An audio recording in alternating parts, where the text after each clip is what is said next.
Good evening, everybody, and welcome to Carving Up Live right here on Facebook Live, YouTube, and Twitter. As always, I'm Bryson Carver, and what a football weekend we just had. We got a Heisman Trophy winner back-to-back for Alabama, 3 times in a row for the SEC. Just shows you the SEC just means more, as they say in their marketing campaigns. And you know what? It may sound arrogant. It honestly probably is arrogant, but are they right? Are they wrong? You know, you decide there. I think the results speak for themselves. But Bryce Young's a Heisman winner. Shout out to him. But in the NFL yesterday, to me, going from Thursday's Steelers-Vikings game all the way to now, it was the weekend of almost comebacks. That's what it was. You had Pittsburgh being down 29-0, left for dead, to it coming down to one final play where they could have easily tied the game and sent it to overtime. You got Washington and Dallas, and trust me, I'll get into that in my second topic, as well as you had the Bills and the Bucks, which I'll lead off the show with. Buffalo's down 24-3. They look like they're left for dead, and all of a sudden, they got the ball with a chance to win in overtime. They did not score, punted it to Tom Brady, and we all knew what happened from there. But it was a heck of a day of football. I'm going to talk about all the above. Going to also talk about my predictions for tonight's Monday night matchup. Huge game between the Arizona Cardinals at home, 10-2, best record in the NFL, hosting the Los Angeles Rams. But first, let me start with the Bills and the Bucks. Now, this was actually, before the season started, this was actually my Super Bowl prediction. I had Buffalo winning the AFC. I had Tampa winning the NFC. I think you could guess. I'm feeling very confident about one and not in the slightest about the other. Buffalo's going to make the playoffs. There's no question about it. They have a tough schedule down the road. They play New England again in a couple weeks, but they got Carolina and Atlanta and the Jet. At worst case, they'll go 3-1. I don't know if I envision them winning up in Foxborough, but outside of that, they're fine. They're going to make the playoffs. They might be the 7 seed, which is unbelievable considering where they were last year at this time, competing for that number 1 seed until Kansas City just pulled away at the end. But Buffalo, when you look at Buffalo's roster, I was thinking about this today. They absolutely have the coach. Sean McDermott, I've raved about him this show over and over. He's one of the better coaches in the NFL. I mean, people don't realize Buffalo, at the time he took over, had the longest playoff drought of anybody in the NFL. He takes over year 1, they go to the playoffs. And then 2 years later, they go back again. A year after that, which was last year, they got to the AFC Championship game. Now, this year, you've had a minor setback. You obviously have an elite quarterback in Josh Allen, who's clearly banged up. You saw him limping all over the field. I believe he had a walking boot after the game.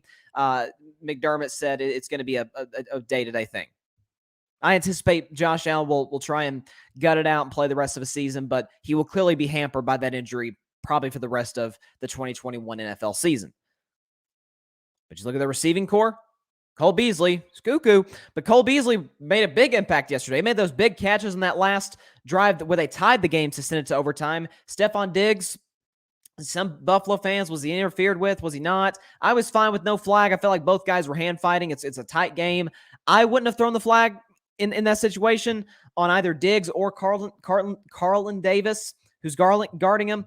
But that's just me. I thought there was a lot of hand fighting, but there wasn't enough to say, okay, that's a penalty. This is clear and obvious. Defensively, I don't know. They put a lot of pressure on Brady in the second half. I mean, first half, Tampa Bay's going up and down the field. Playoff Lenny, as they call him in Tampa, is running up and down. That Buffalo defense reminds you a lot of what I believe it was Damian Harris did last week against Buffalo in that ugly Monday night game. Tom slinging all the field, that gorgeous fall-away throw down the left sideline to Mike Evans, which actually happened to break another record for Tom Brady. Congrats to him. Most completions in NFL history. I bet you can guess who held that record previously. You guessed it, Drew Brees. So basically all of Drew's records from an unbelievable career in New Orleans, they're going to fall to Tom. There's no all of Drew's records, if they haven't already fallen to Tom, they're going to. And one did last night. He was slinging to Mike Evans and Gronk and everybody. And then all of a sudden, they just went stagnant in the second half. 3 points. Buffalo's defense clearly made adjustments. They got pressure on Brady throughout the entirety of that half. I said in this game, I had Tampa winning this game by 10, which looked like it was going to be even worse. But I said in this game, The Tre'Davious White season-ending injury is huge for Buffalo. You weren't going to see the impact last week against New England. Didn't think New England would throw it 3 times, but that's another story for another show. But yesterday I said, oh, they're going to feel it. They are really going to feel. Second half, not at all. Brady missed Godwin on a few throws. Evans, he was trying to find him, but not quite. Certainly in the fourth quarter, you can say that. And so for me, for Buffalo yesterday, I feel like they really missed an opportunity on that potential game-winning drive, a drive that ended up tying the game. And look, we got to say this. Like I said, I love Sean McDermott and I love Josh Allen. But they're 0-5 in one-score games. And in a lot of those situations, Josh Allen's had the ball with a chance to win, and he's come up short. We saw what happened yesterday. Got the ball, won the toss. He made the ultimate cardinal sin of calling tails on the coin toss. Buffalo wins it, and they don't really do much at all with it, with the football. You look at, say, the Monday night game against Tennessee a couple months ago. They've got the ball inside the 5-yard line. Came up short. You look at the game, say, against Jacksonville. He fumbles with the chance to win the game. Last week against New England, he had 2 shots. 2 in the red zone. Nothing. So that's the reality about Josh Allen. This year, I'm not saying he's not a clutch player, but this year, he hasn't been clutch. He's got a rocket arm, battled. Heck, he's Buffalo's best running back at this point. Buffalo, I believe this is the first time CBS showed the stat. It's the first time in 30 years, since 1991, that a team did not run the ball with a running back in an entire first half. And in the entire game, by their running backs, 7 carries. For a grand total, they had 1 big carry by Singletary, but outside of that, 7 carries for 64 yards. That's what's going to ultimately expose Buffalo. We're at the point in the season in December. We know what these teams are. We know who the contenders are. We know who the contenders aren't. And we know the in-between. And so at this point in the season, this is where coaching comes into play. This is why New England's where they're at. This is why Belichick's going to win Coach of the Year. This is why, for all my issues with Mike McCarthy, and I'll get to the Cowboys in a second, they're 2-0 in December, for what it's worth. At this point in the season, December, and then now with the 17-game season, a little bit into mid-January, it's coach's time to where they expose your biggest weaknesses. And, you know, right, for the Packers, it is horrible special teams. Lord have mercy, that Packers special team is horrible. Mason Crosby missed like 9 kicks this year. I think it's actually 9 field goals. I don't know how many kicks he's missed. You've got the 97-yard return by Grant. I'll get into the Packers and the Bears later in the show, but Green Bay's got bad special teams. In the case of the Bucs, their running game, it can come and go a little bit. When it comes, it's unstoppable. When it goes, Brady has to kind of put him on his back, which isn't that bad because they have the receivers, obviously. I mean, Tampa's one of the few teams in the league, maybe the only team in the league where you're like, yeah, they don't have a weakness. Like Kansas City, pretty good running team. You saw what that last run by Gore there at the end and that hammering of the Raiders. Boy, was I wrong on my upset of the week. Dead wrong. Dead wrong. But for Buffalo, what's going to get them in the playoffs? They can't run the football. We all know about running the football. Listen, it's not the sexiest term in 2021 watching the NFL. But you look at some of the best teams. Packers, they got 2 great running backs. Great offensive line, deep offensive line. Look, they had another injury last night. It didn't matter. Packers can run the ball. Tampa can run the ball. Arizona, surprisingly, can run the ball fairly effectively. Look in the AFC. New England, absolutely great running team. Baltimore, Cleveland when their running backs are healthy. Tennessee when Derrick Henry's healthy. Like, you need to be able to run the ball to win games in this league and definitely win championships in this league. Like, I can't remember a Super Bowl winning team that were a bad running team. Maybe they weren't as good as, say, their opposition in the Super Bowl or even prior playoff teams that they matched up against. But Buffalo's a bad running team. They're a 6'6" quarterback who can move, but I don't really want Josh Allen to be my best running back because we all know about running backs, right? Only unprotected position in football. Kickers and punters are protected. We all know what quarterbacks are protected. Receivers, O-linemen, everybody. Running backs really are unprotected outside of a few helmet-to-helmet hits, and even they take those over the course of a 60-minute game. And so if you run the ball, what does it do? Opens up your pass game. Because if you're running it effectively, defense is going to collapse down and maybe hit Stephon Diggs over the top. You hit Beasley over the middle for 15. You got that Knox guy who's a really underrated tight end. Made some big plays yesterday. Buffalo's got the skill position players. They clearly have the defense. They clearly have the quarterback and the head coach. That's what's ultimately going to separate them from winning a Super Bowl. This is what I said about the Bills last year. This is why I picked Kansas City to beat them last year. I'm like, Kansas City's going to expose it. Andy Reid, veteran coach, it's what they do. But in the case of Tampa, I mean, of course, we also the overtime play. Brady with the game-winning touchdown to Perriman. Game over. It was an unbelievable overtime period. Nance and Romo, once again, the best announcing duo in the NFL without a question. But that was a heck of a football game. It was one of the better games of the year. I think Tom Brady even called it the game of the year for the Bucs. And honestly, if you had to ask me today what I thought the top 4 NFC standings would be, because you obviously got some teams fighting for that number 1 seed. AFC, I got no clue. I'm not even going to try and guess in the AFC because you got 3 teams tied for the best record in the conference at 9-4. You got New England, you've got Kansas City, and you've got Tennessee all tied at 9-4 for that number 1 spot. NFC, it's going to be Tampa. Tampa's going to be the number 1 seed, and I'll tell you why. Their schedule from here, they got a tough one next week against New Orleans. New Orleans, for whatever reason, has Tom Brady's number. Like Tom Brady in the regular season's 0-4 against the Saints. And he hasn't been particularly great in any of those games. Like it's not like oh, they lost, despite Tom Brady putting up big numbers and playing. No, not really. He's actually been kind of bad against the Saints defense. Dennis Allen, who's a really good defensive coordinator. So Saints next week will be a tough one. They get by that, forget about it. Tampa's breezing through their last 3 games because after the Saints game next week, which is at home, by the way, on Sunday night, at Carolina, at Jets, Carolina at home. That's an easy 3-0. I hate to say easy because it's the NFL. They're all professionals, but it's Tampa Bay. It's Tom Brady. It's the defending champs.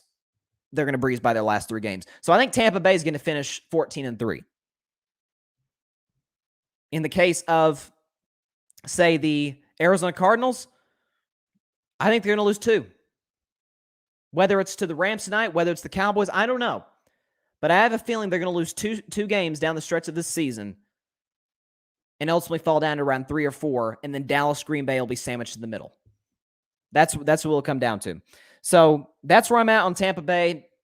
Right now, as it stands, I can make an argument they're probably the best team in the league. I thought it was Green Bay. I'm not as convinced now. I'll get into that later, but Tampa Bay sure looks like the best team in the NFL, and they look like they're going to repeat. Surprise, surprise. All right, let's talk about Dak Prescott. Let's talk about the Dallas Cowboys. Certainly the most unimpressive win of the day came by Dallas, depending on how you look at it. There's a lot of different ways you could look at the Cowboys game yesterday. They played the Washington football team. Obviously, you had a number of circumstances with Mike McCarthy. We're going to win this game. I'm confident in that. So you had that. You had the Jerry Jones flying the benches in from Dallas because they'd heard Seattle had some issues with the benches on the visiting sideline. I don't know. So Jerry used it as a free marketing tool, get the Cowboys benches out there on the sideline, the heated benches, actually. So, I mean, it wasn't horribly cold in Washington. It was kind of perfect football weather, if you ask me. It was like around 45, 50 degrees. It was right in that ballpark. And the wind wasn't crazy. It was actually pretty good weather for December football especially. So, weather conditions were fine. Talk about the positive of the game first, then I'll get to the negative. The positive is Micah Parsons is Defensive Player of the Year, and I will take no further questions at this time. That guy, listen, I loved the pick by Dallas. I wanted Pat Surtain. I was on that live stream with my guy Ryan Flowers. Shout out to Ryan, host of the Clutch Sports Talk show. But I was on his draft show with a bunch of other great dudes. And when the Dallas pick is approaching, I'm like, okay, you got to get Pat Surtain. And Pat Surtain, by the way, is having a great year. Pat Surtain is probably going to go to the Pro Bowl. Probably going to go to a lot of Pro Bowls. Obviously his dad played in the NFL. He is a ball hawk, man. Don't throw in Pat Surtain's direction. He's doing great things with the Denver Broncos. But the thing for the Dallas Cowboys is, and we didn't know this in April, they already got a Pat Surtain. His name's Trayvon Diggs. They already got him. And so after that, I'm like, okay, take Micah Parsons. Take Micah Parsons. He's a do-it-all defensive player. He can play all over the place. He can play middle linebacker. He can play outside linebacker. Heck, he can even be a defensive end if he has to be. He can even line up at the inside, which he has on some snaps this year for Dan Quinn's defense. I thought he was going to be good. I thought he was a guy that maybe can make a few Pro Bowls. He's the best defensive rookie since Lawrence Taylor. And that, I mean, LT, the great LT, one of the 5, in my opinion, Lawrence Taylor is the 3rd greatest football player ever. I think it's Tom Brady, Jerry Rice, Lawrence Taylor. Those are my top 3. Greatest defensive player of all time. I watched his highlights on YouTube. He was a monster for the Giants. He wasn't as good as a rookie as this kid is. Keep in mind, Lawrence Taylor, 9.5 sacks, which is amazing. I mean, that's 9.5 sacks for a rookie. You kidding me? That's unbelievable. Micah Parsons is 12. And there's still 4 games left to play. Obviously, he had the play of the game came by Sticks, number 11, Sticks, Micah Parsons. He comes around the edge. It's a big play for Washington. He blasts Taylor Heineke, who had a bad day yesterday. But he sacks him. Ball comes out. It gets picked up by Dorrance Armstrong and returned to the house. And that was pretty much the play of the game. Dallas went up 18-0. I'm thinking, okay, here we go. Let's relax. This is gonna be a good, chill victory. And then that was not the case later on, which I will get to. But case in point, long story short, this game was solely won by the Cowboys defense. Trayvon Diggs was great. Locked up Terry McLaurin up until he got hurt, unfortunately. You had guys like, I mean, this defensive line all of a sudden is looking like one of the better D lines in the league, and I didn't see that coming at all. Obviously, Micah Parsons, that goes without saying. I tried to find a Micah Parsons jersey online during this game, and unfortunately they were sold out, so I guess I'll have to wait a little longer to get a Sticks jersey. But you got Demarcus Lawrence, who hadn't played in 3 months. In the 2 games he's played this year, he has wreaked absolute havoc all over the field. He was great last week, I thought, against the Saints. And then yesterday against Washington, he was excellent. Got multiple pressures on Heineke, and on Kyle Allen, who came in once Heineke got hurt. Lawrence did a great job. Randy Gregory's back from injury and was amazing. Got the tipped pick after Dak threw his first interception. And Randy Gregory said, I'll take it right back. Dorrance Armstrong. Neville Gallimore, who I loved in the preseason, played his first game of the year and was amazing. So all of a sudden, this front 4 for Dallas is a problem. And it'll give offenses the rest of this year in the playoffs some real problems. No question about it. They've got it defensively. Even the linebacking core is good. I mean, it's good. And so all of a sudden, the Cowboys have easily a top 10 defense in the league. They still lead the NFL in takeaways. Trayvon Diggs still leads the league in interceptions. And Micah Parsons is, for defensive rookie of the year, that's unanimous. He's going to win that one. He's going to get every single first place vote. He's defensive player of the year. You look at impact, and because here's how I think about it. When we talk about awards, MVP or offensive rookie of the year, defensive rookie of the year, coach of the year, my thing is, yes, production, stats, all that. But impact. This is why I always talk about the NBA. You heard me talk about Steph Curry all last year, how he should have been the MVP. If it wasn't Steph, it should have been Chris Paul. Is you gotta give that middle letter a little bit of worth. Most valuable player. Right? In this case, in the NFL, to me, you got to look at value. You got to look at not just production, but you got to look at value to the team. TJ Watt is unblockable. That has been established since he came into the league out of Wisconsin back in 2017. But the Steelers' defense still smothered Minnesota's defense in the second half, or at least in the fourth quarter, even with TJ Watt out of the game with injury. Micah Parsons, if he were to get hurt, God forbid, please don't let that happen. But if he gets hurt, is this Cowboys defense even near as effective? They got playmakers. They still got Lawrence and Gregory and Trayvon Diggs and everybody, but are they still as effective? No. Unequivocally, no. So, Micah's Defensive Player of the Year, Defensive Rookie of the Year, forget about that. That was decided like weeks ago. I thought against Thanksgiving, the way he played, that was decided a long time ago. But 12 sacks in, what are we in, 13 games? That's ridiculous. 12 sacks in 13 games for a rookie who wasn't even supposed to be a primary pass rusher when the season started, but because of injuries, he's throwing into the defensive line. Probably the best thing that ever happened to the Cowboys. It's not that I don't wish anybody get hurt, but Demarcus Lawrence getting hurt might have been the best thing that could have ever happened to the Cowboys because it gave Lawrence a few months off. Obviously, heal the injury and just get some good physical rest while Micah Parsons out there dominating. He comes back. Parsons is still the hot pass rusher, and Demarcus Lawrence has fresh legs. So it's all kind of a blessing in disguise if you really think about it. That's the positive. And by the way, that last drive when obviously Dak throws the pick six, about to get into Dak. Dak throws the pick six. Then the Cowboys go 3-and-out the very next possession. And what does the Cowboys defense do after Kyle Allen threw a beautiful ball that should have been caught? It wasn't. What happens soon after? A forced fumble. Yes, that was a fumble, Washington fans. That was a fumble. Okay, let's not argue about this. That was clearly a fumble. But you got the fumble. It's recovered by Curse, and that's basically all she wrote. The Cowboys survived. That's the good news. This defense is way better than I thought. Dan Quinn might deserve Defensive Player of the Year. What he's done, he should at least, if there's an award they give out for Assistant Coach of the Year, he gets that in my book over Kellen Moore. The bad news for the Cowboys is this. This offense is in a complete funk right now. In particular, yesterday, I'm talking about specifically yesterday, the quarterback, Dak Prescott, my man, wears his hat every show, wearing his hat right now for the podcast audience. Dak, you're my man. That was trash yesterday. That was garbage. Couldn't have been worse. Yes, he had the touchdown pass to Amari in the first quarter, and that was great. But outside of that, he was bad.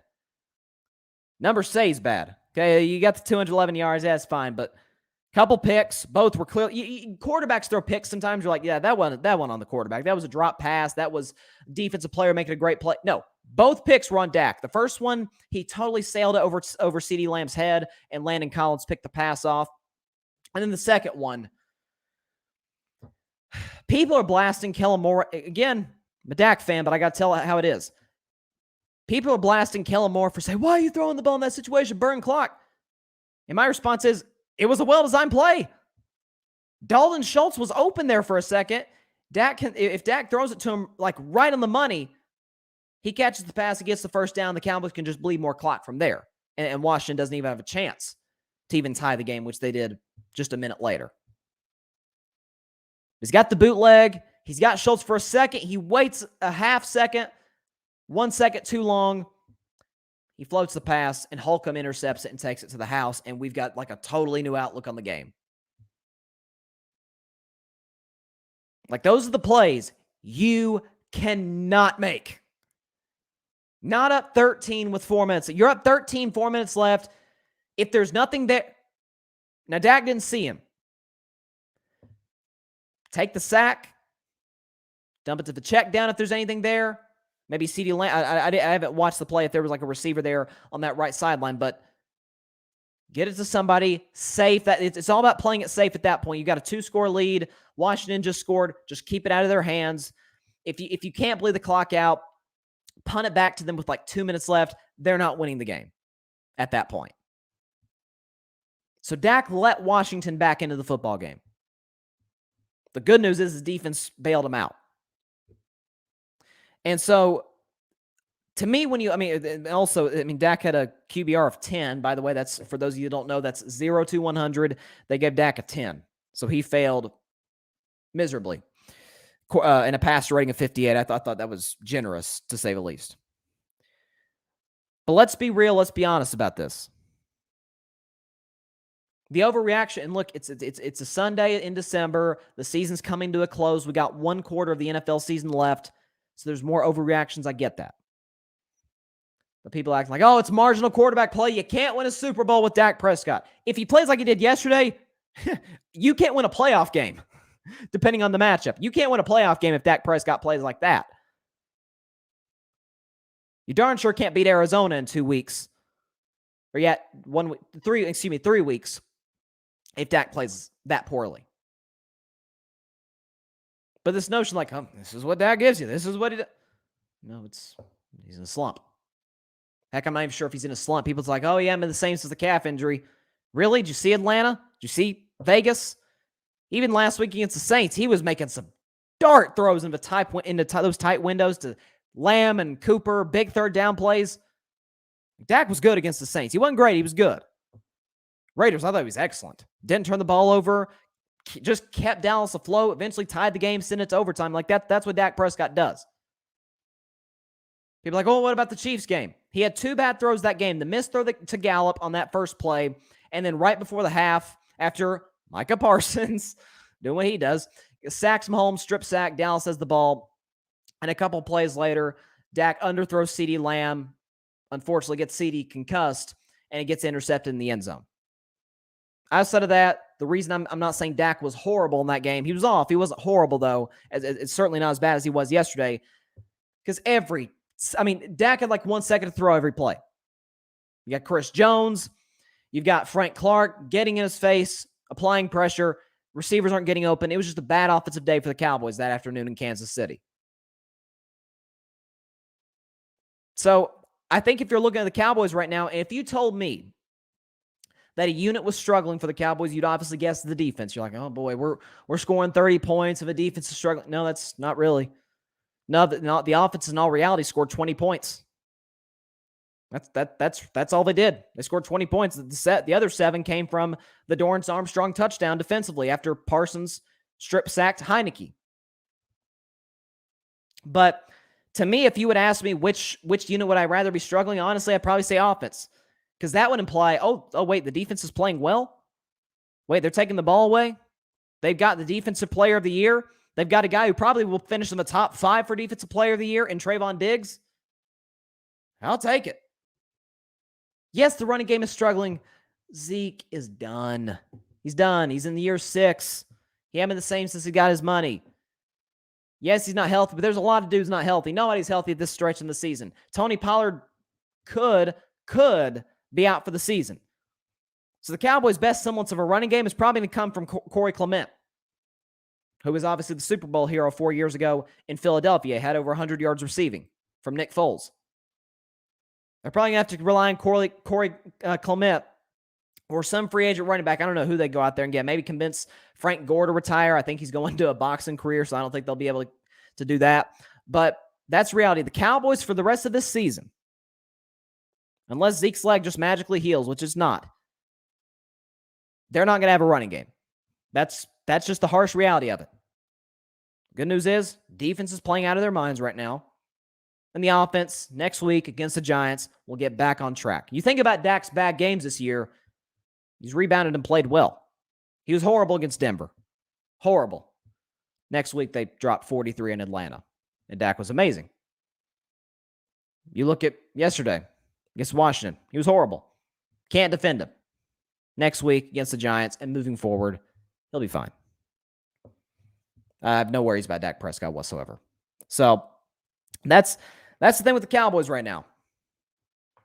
I didn't see the defense being this good at this stage in the year. For the most part, outside of their running back, they're fairly healthy. Actually, both their running backs, Zeke and Tony Pollard, they're fairly healthy.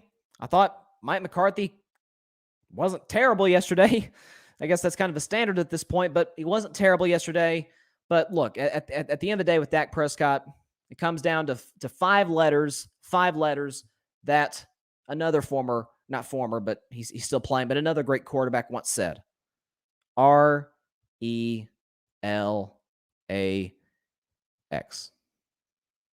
Relax. Nothing to worry about with Dak Prescott. All righty, moving to the NBA for a split second here before we get back to the NFL and the Packers and the Bears. By the time I do my next show, Steph Curry will be the three-point king, barring something wild, barring more bad shooting nights. Obviously, he had a shot last, not much of a shot, but I guess because of Steph Curry, you can't rule anything out. But last Wednesday, 16 needed to break Ray Allen's record. He got 6. And then Saturday night against Philadelphia, he was horrible shooting from the field. He was inefficient, didn't play a good game. Matisse Thybulle played excellent defense all night. Shout out to that kid. He's an excellent defensive player. If he can improve his shot, he's an everyday starter in the NBA. And Joel Embiid did his thing in the fourth quarter. And just offensively, Golden State was defunct. I mean, they weren't really doing much at all. But tonight they play the Pacers. Tomorrow night they play the Knicks. Now, Steph is going to play tonight, and he's 7 threes away now. 7 more threes, and he will be the three-point king. Most three-pointers made in NBA history, passing the great Ray Allen. Here's what I think is going to happen. Maybe I'm even hoping it for actually, I am hoping it for it to happen. Steph, if you're listening, you're probably not, but if you are, I need 4 or 5 threes. I need 4 or 5 threes tonight. You play more of a point guard role, which he's fully capable of doing, seen him do it on numerous occasions. You get guys like Poole and Wiggins and Draymond. Well, that's not really Draymond's job. It's to score a ton of points, but Wiggins, Poole. Obviously, you got guys like Toscano Anderson and Gary Payton II off the bench. Get the impact guys involved. Get the scorers involved. And just coast. Hit 4 or 5 threes tonight. Get the W against a bad Indiana team who's going to trade all their best players once it's all said and done this year. And break it tomorrow night at the Garden against the Knicks. You got to do it. And there's 3 reasons. I don't know. I think I did this. I was on a live with my guy, John Rivera from the Fan Perspective podcast. Shout out to him. But I was live with him, and so I'll give the 3 reasons that I gave him. There's 3 reasons I want Steph Curry to break the record at Madison Square Garden. Number 1, it's the Garden. It's the Mecca. It's the most iconic arena probably in the country, to be honest with you. In the entertainment capital, or at least the number 1 media market in America, New York City. You got the Garden. That's number 1, so that speaks for itself. Number 2, TNT will be broadcasting the game. My assumption is that Reggie Miller will be calling the game. Reggie Miller, who's 3rd all-time in made threes, who was Steph's idol. Obviously, Steph passed him last year. Ray Allen will most likely be in attendance. And so it'll be, listen, the Garden, they're Knicks fans, diehard. You see Tracy Morgan and Spike Lee, and occasionally even Justin Tuck, the former great Giant, will show up to games. They love their basketball. They love their Knicks. But they also appreciate, and this is what I always respect about Knicks fans, they appreciate greatness. When they see it, they recognize it and they appreciate it. And if they know Steph is 1, 2, 3, about that many threes away from breaking Ray Allen's record, I promise you'll be hearing every time a shot goes up from Steph early in that game, you'll hear, oh. You'll hear that kind of build up from the crowd, and then we'll see if the shot goes in or not. But the atmosphere of the Garden, Reggie Miller will be there in all likelihood, and I would certainly think that Ray Allen might be there. Obviously, Reggie was there when Ray passed him, so that would make sense for those 2 great players, those 2 great shooters to be there. And then number 3, and maybe this is a little mean, but it just kind of add to the story. Steph, in 2009, coming out of little old Davidson, little skinny point guard. Actually, he was listed more as a shooting guard, if I'm not mistaken, back then by ESPN. He's starting to slip in the draft a little bit. Minnesota Timberwolves infamously took 2 point guards over Steph. I think it was Ricky Rubio. I know that for sure, but I think it was like Johnny Flynn or something. I don't know where he is anymore, but they take 2 point guards over Steph, and so he's starting to slip. And the Knicks reportedly told Steph, if you're available, you're going to be a New York Knick at the 8th pick. And lowly, dumpster fire, horrible organization, Golden State, swoops in right under the Knicks, and they draft Steph Curry 7th overall, and the rest, as they say, is history. So it'd only be right in the arena of the team that was going to draft him, 1 pick behind the team that did draft him, he breaks it in their building. Also add to it that Steph's first breakout game in the NBA came where? at Madison Square Garden in 2013 when he dropped 54 points with 11 three-pointers made. So it all just kind of come full circle if he does at Madison Square Garden. And Steph has said, initially when he started to kind of see that, okay, this is going to happen in like the next few games or so, he was forcing shots. He was taking shots he wouldn't normally take in an average regular season basketball game in December. But he said, you know what? I'm forcing it. It's not working. I'm just going to let it come to me. I'm going to let it happen. He could very, very easily, he only needs 7. I mean, how many times have we seen Steph Curry hit 7 threes in a game? Like a million times. I think he's hit 9 threes in a game like 36 times in his career. So I can only imagine how many times he's hit 7. But if he breaks it tonight, awesome.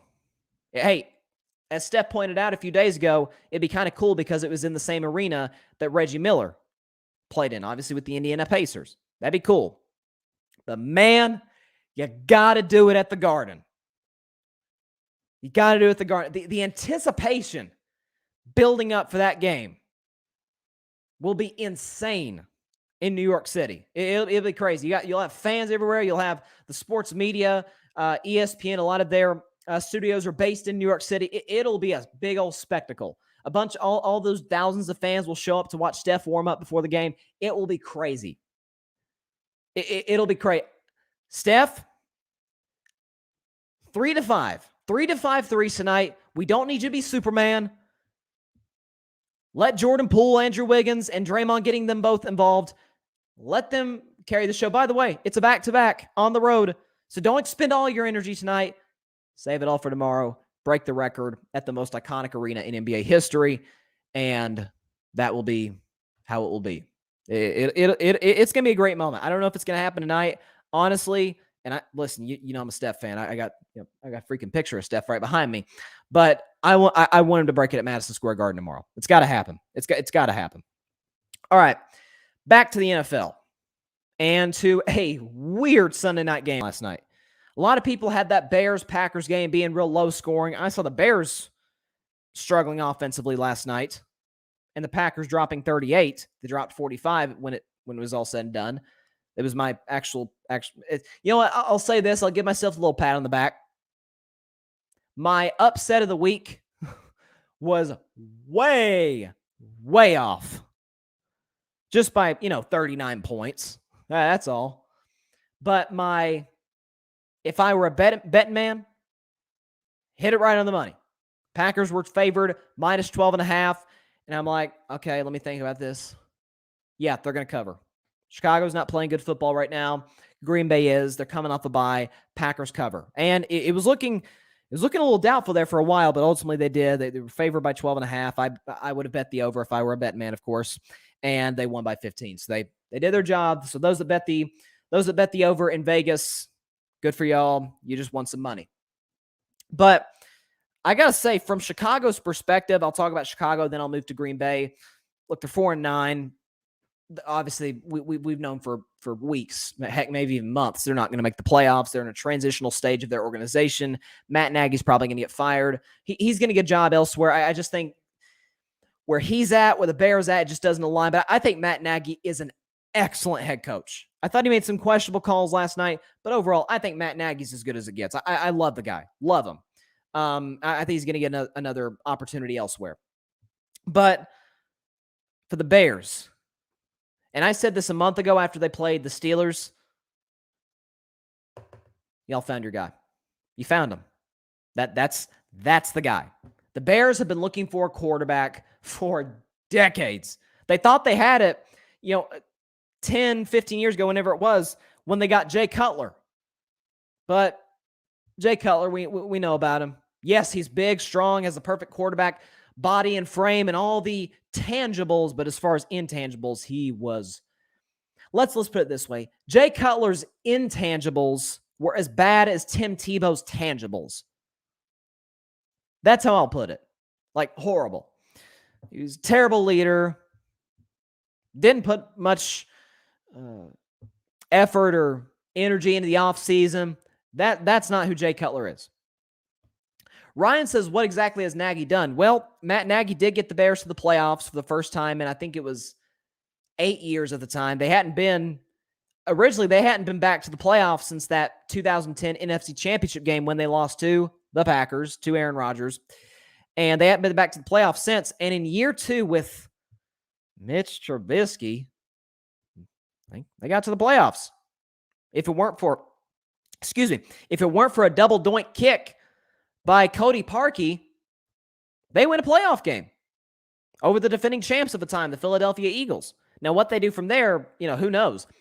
But even last year, injuries, COVID year, it's Trubisky, and then it's Foles, and it's back to Trubisky to finish the season. They got to the playoffs. So, like I said, I don't think. I'm almost certain they're going to split at the end of this year. Bears going to fire Nagy. He's going to get a job elsewhere. I don't know if it'll be this year. Matt Nagy's going to get a job somewhere. He's an excellent offensive mind. If the guy got Mitch Trubisky to the playoffs 2 times in 3 years, you can coach. Just the roster's not where it needs to be, and they're at a rebuild stage. But as far as Justin Fields, that's the guy. They have found him. Because what you see in Justin Fields is what you normally want to see in a rookie quarterback, especially a rookie quarterback for a real rebuilding organization. You want to see some wow plays. And Justin Fields made a lot of those yesterday. He's made quite a few all season long. Heck, he almost beat the Steelers at Heinz Field, and he dropped 20 on the Green Bay Packers. 20, they scored, was it 27 and a half? Yeah, but 7 of those came on that crazy kick return by Grant.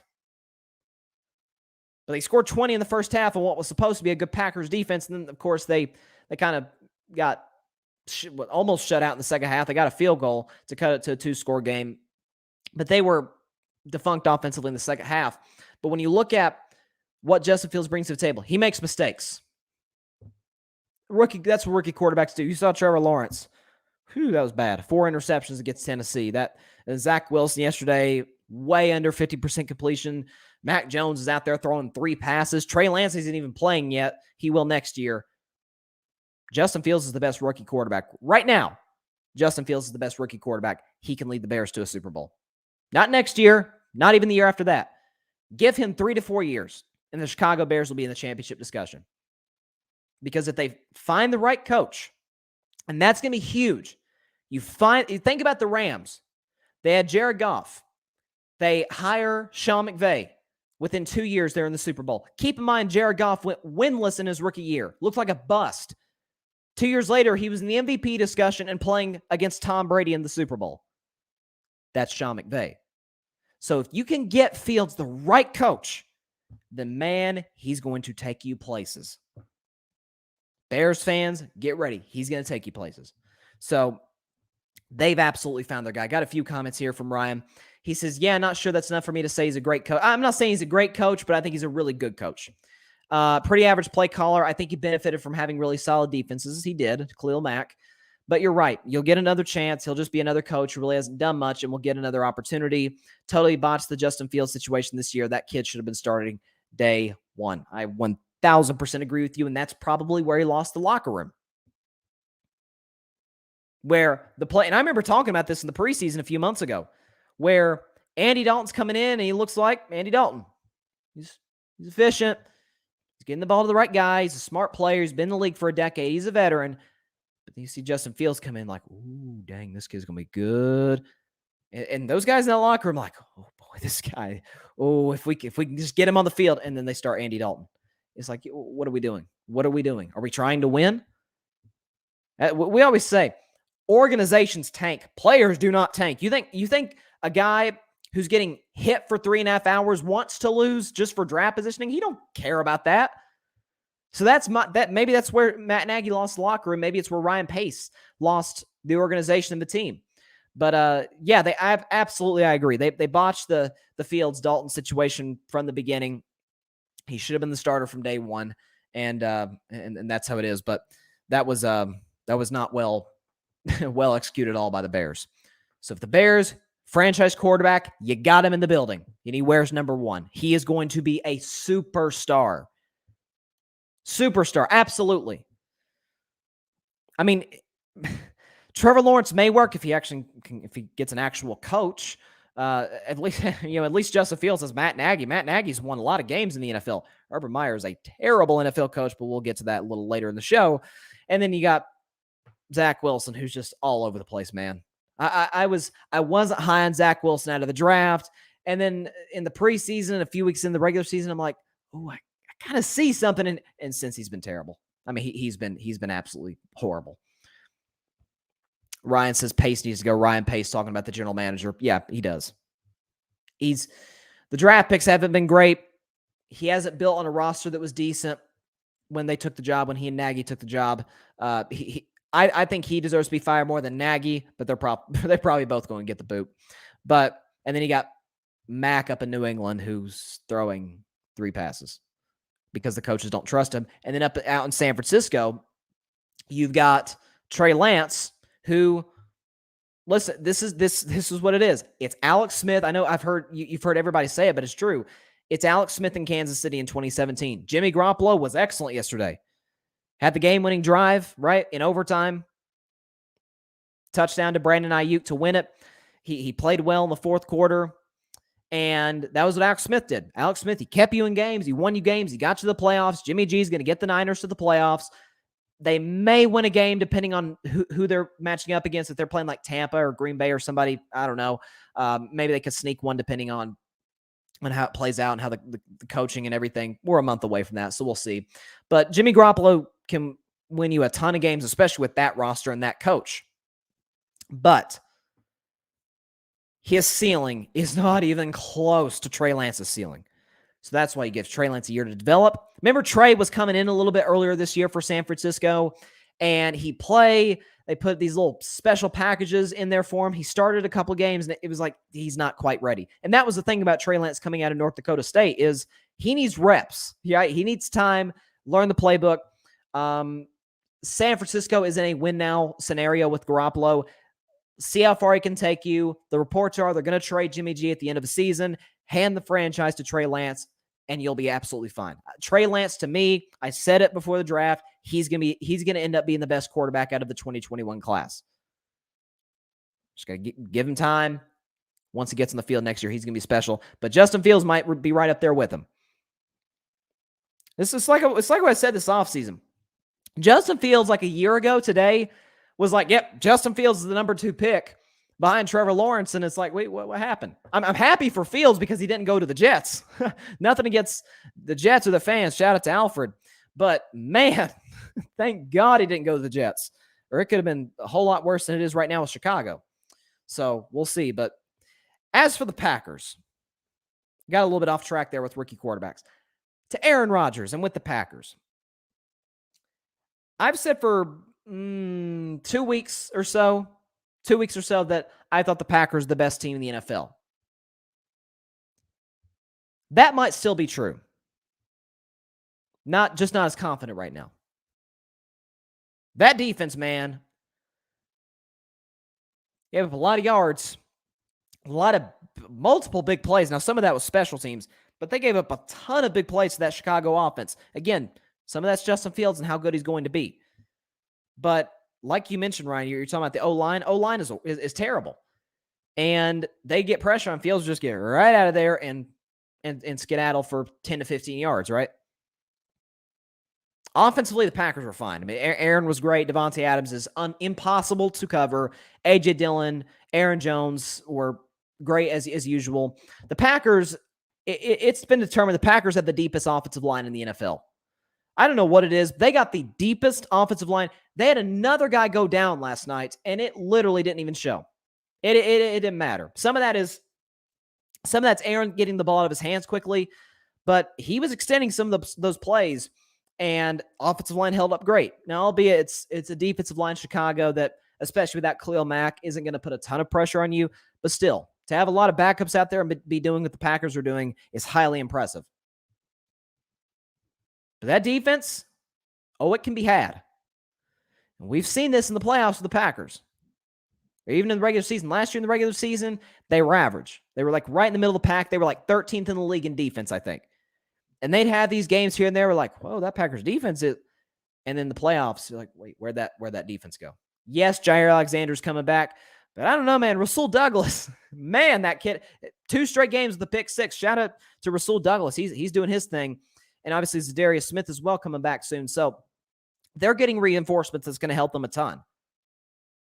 But for this Packers defense, they got shredded by Chicago last night. Second half, I'll give it to you. But that was the Aaron Rodgers and Devontae Adams show. And Allen Lazard. Allen Lazard had a touchdown as well early in the game. So offensively, Green Bay's got nothing to worry about right now. And so that shifts me to Aaron Rodgers. It's nothing but excuses for this guy. He's unbelievable. It is nothing but excuses with this quarterback.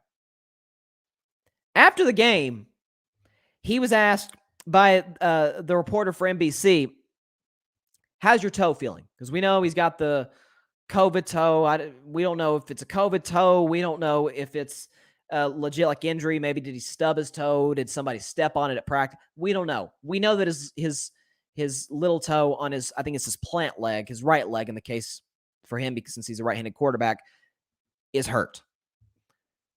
But it's constant excuses, because after the game, immediately after, he's asked, how's your toe feel? He's like, yeah, it held up okay. It held up okay, right? You know, it feels fine. After the game, now they had time to think about it. Quote, no, it feels worse. I don't know what kind of set me back tonight, but it definitely feels worse. Says he doesn't know how bad it is until we get someone to get some film on it tomorrow. He also said we're hoping to avoid surgery, obviously, but the surgery would be such a minor one, it wouldn't be something that I'd have to miss time with. That's a prereq for any surgery that I have at this point. I'm not going to miss any time, so we'll kind of reassess early next week and make a decision. I'm not denying whether Aaron Rodgers is hurt or not. He probably is. That's in all likelihood he probably is. But he's already planting the seeds again. He's already planting the seeds. Last year, remember that press conference after they lost the Bucs in the NFC Championship game? It was blame game central. It's Matt LaFleur's fault. It's the receiver's fault. It's his fault. It's her fault. It's their fault. It's like, well, Aaron, your defense gave you 3 turnovers in the second half, and you went 3 and out on all 3 interceptions. But I guess that's the defense's fault too, right? It's always excuses with Aaron Rodgers. So he's planting the seeds. When the Packers go out in the divisional round this year, it's right there. Because what do we know about Aaron Rodgers? I'll tell you what Aaron Rodgers is. James Harden. He's the James Harden in the NFL. Difference is, at least Aaron has a ring. James has only been to 1 finals in his career, and that was as a 6th man in OKC back in 2012. But Aaron Rodgers is James Harden. Immensely talented. Most talented quarterback in the world, maybe in the history of the world, is Aaron Rodgers. James Harden, man. Now, these days, I don't know what's up with James Harden, but back in Houston, boy, could he score the basketball. I mean, you couldn't stop him. You get fouled, he'd go 14 for 15 from the line. He knocked down threes. Quietly, James Harden is 4th all time and made threes, and he's probably going to pass Reggie Miller this year. You look at, he's got the floater, he's got the step back, he's got the handle, he can shoot free throws, he's got everything. But in the postseason, he pulls a Houdini. He disappears. So does Aaron Rodgers. Since that Super Bowl that he won with Mike McCarthy in 2010 against the Pittsburgh Steelers when he was the Super Bowl MVP, what has he done in the playoffs since? Oh, that's right. He has a losing record, 7-8. And some of those wins have come against Kirk Cousins, Tony Romo, Jared Goff. Let's see who else he beat. Not Matt Stafford. Who they play in 26? Oh yeah, Eli Manning, who was washed at that point in 2016. He played another guy. I'm trying to remember his name. Joe Webb, who turned into a receiver. He was so bad at quarterback.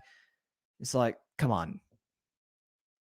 He's lost twice to Colin Kaepernick. He's lost to Matt Ryan. He's lost badly to Jimmy Garoppolo. Of course, he lost to Tom Brady last year. He lost to Eli Manning in 2011 when they were the number 1 seed and he won his first MVP. He lost to Russell Wilson after holding a 16-0 lead. I don't trust this guy. Not in the playoffs.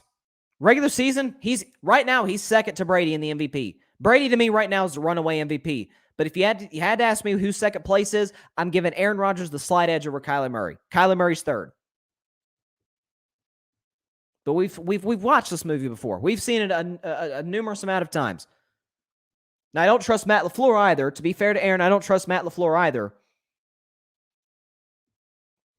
But it's always something with Green Bay. It's always something with Aaron Rodgers. Oh, they didn't put the talent around me in Green Bay. They didn't give me personnel decisions. That's probably a good thing. Have you seen the Packers roster? It's really, really good. They lose multiple offensive linemen, and it literally doesn't matter.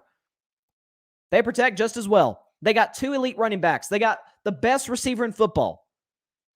They've got, when healthy, arguably the best corner in football. And you want to leave?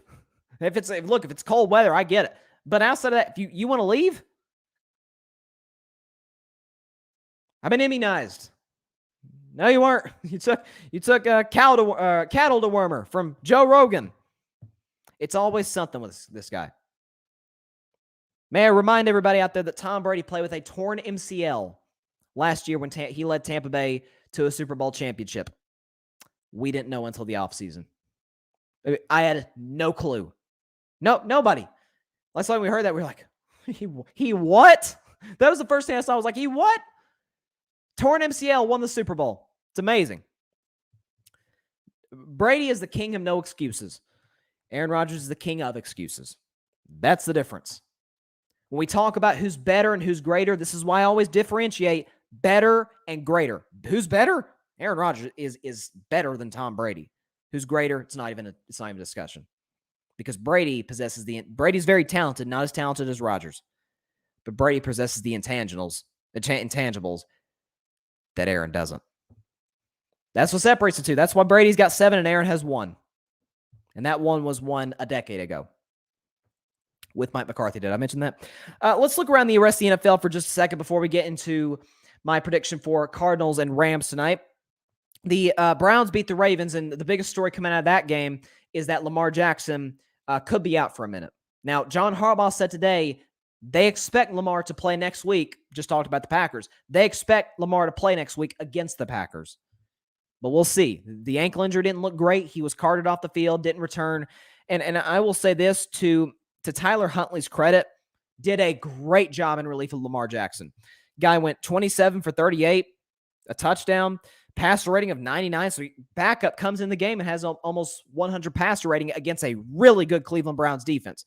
Baker Mayfield played well enough, 190 yards, couple touchdowns, and he had a passer rating of 91. Cleveland just about gave that up at the end. They gave up the onside kick recovery with a minute left, but credit to their defense, they held the Ravens to a 4-and-out and won the game. And all of a sudden, the Browns are second in their division, and right now, they're just barely on the outside looking in the playoff picture. Listen, Cleveland's schedule from here on out is no joke. They got the Raiders on Saturday. They should win that. But then they got to go to Green Bay on Christmas Day. Then they got to go to Pittsburgh. And then they got Cincinnati at home. So that was a season saver for the Browns yesterday. Because if you go down to 6 and 7 with that schedule, your goose is cooked. You're not going to the playoffs. But Baker played well. They ran the ball well. And defensively, when they absolutely positively had to, they almost gave it away at the end. But when they absolutely had to, they got to stop. That clinched the game and won the game and kept themselves in the playoff mix. Titans beat Jacksonville 20-0. Not surprising. Heard the story about Urban Meyer this weekend. He's a terrible leader. And I think that was evidenced through he allegedly called his assistant coaches losers. You got strip clubs. You got calling assistant coaches losers. You got hiring racist strength and conditioning coaches. It's like Urban Meyer's like Aaron Rodgers. It's always something with Urban. It's always something. Eventually, I said this about Urban Meyer a long time ago. Eventually, if you have controversy after controversy after controversy, eventually it's kind of who you are. And it's followed him from Florida to Ohio State, now to Jacksonville Jaguars. And he's getting fired after the season. He's not going to get fired, I don't think, during the middle of the season unless it gets almost intolerable. But the Jaguars got 4 games left. They're the worst team in the league. They're down there with Houston and Detroit. They're going to fire Urban Meyer. It didn't work. I was skeptical of the move to begin with, and they'll find a new coach. Chiefs mollywopped the Vegas Raiders, as I talked about on Twitter, as I talked about in the show today. Worst upset of the week prediction, probably in carving it up history. Holy smokes, I was wrong. 48-9. By the way, that's a scoreagami. First 48-9 score in NFL history. There's a little fun fact right there. But Derek Carr was bad. Mahomes was unbelievable. Helped me in fantasy, even though I'm going to lose my third game of the season. And so it is what it is. Kansas City offensively. I'll buy back into the Chiefs offense if, let's see who they got next week. They got the Chargers on Thursday. Chargers defense is the problem. They can't stop the run, but Kansas City is not a great running team to begin with. So I don't think that'll be much of an issue for the Chargers. If the Chiefs dominate the Chargers offensively, then I'll put my stock back in on the Kansas City offense. It's already in Kansas City's defense. It's amazing. Earlier this season, they couldn't stop a nosebleed. Now, teams can't move the ball on them. They can't. And so credit to the Chiefs defense, credit to Steve Spagnuolo, one of the better defensive coordinators in the league for fixing everything. Saints beat the Jets 30-9. I talked about Zach Wilson a little bit earlier. He was dreadful. Went 19 for 42. That's a completion percentage of 45%. Barely threw for 200 yards, a QBR of 20, and a passer rating of 60. So he was horrible. Falcons beat the Panthers. Cam threw a pick 6 again.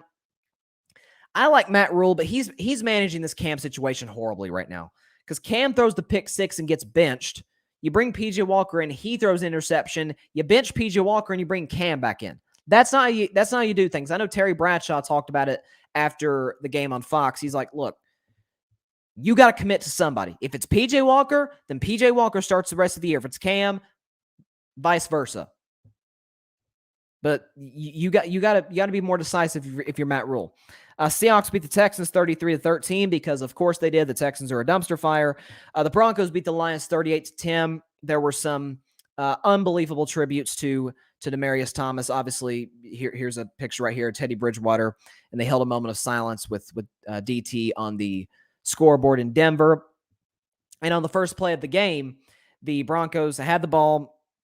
Their ex-receiver, who is normally Cortland Sutton, was not on the field. They had 10 guys rather than the usual 11 on the field.